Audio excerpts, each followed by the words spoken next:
Your national insurance number is extremely important to you.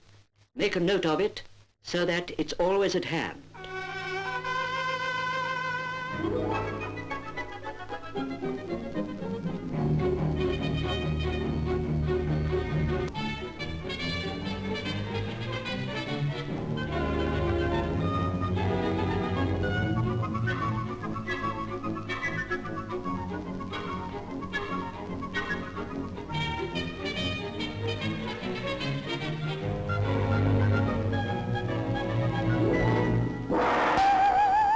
Proper place for your number being, of course, on every claim you make under the new national insurance scheme. He's right, you know.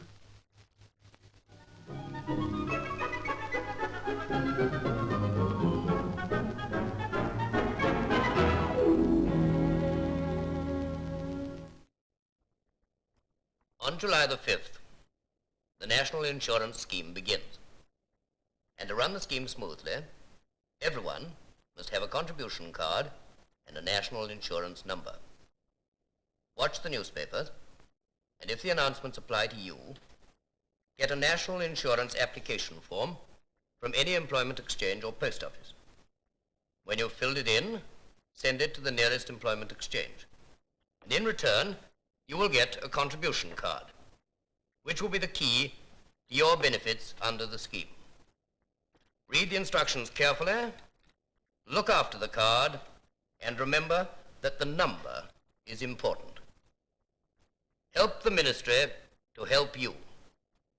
Watch the newspapers for full details and apply without delay. Yeah, I'm back. How y'all doing? You saw the old video clips about the introduction of national security at the beginning of this video. What they're conveying is this. Excuse me. It is an account that is employed, not you. The account, of course, is the SSN, the SIN, or whatever they call it, where you file tax returns. Now hear this. If for every expense you incur, if for every dollar you spend, you are reimbursed dollar for dollar, would that tweak your interest? If so, listen up. At the suggestion of others, I'm not going to go into great detail here about that. Too much information for the public, and people run off half-cocked and screw things up for others or harm themselves. You'll have to obtain our Reclaim Your Securities information pack for the details, keeping it as private as possible. People claim because Mom granted the registration of live birth security, they are the beneficiary of a trust. Okay. But did your mom fund the account? No. But you do via your labor contribution. Hence, contribution card. Here's the proof. Secondly, as I said, man does not exist in the system, so howbeit he can be a beneficiary of it. You shoot yourself in the foot if you make that claim. You are saying, I am the person. You have to take yourself out of that appearance world of fiction. It is not about you, so don't make it about you. I have said often, work with what they did. Go with the flow.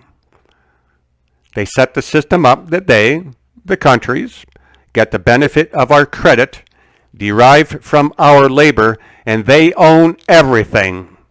The exception to that is they don't own you or your labor.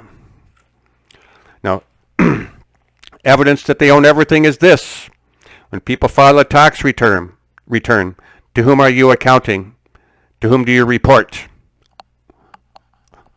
The owner. But you're not providing the information they need so they can make a return to your estate /you for value received and balance the account at zero.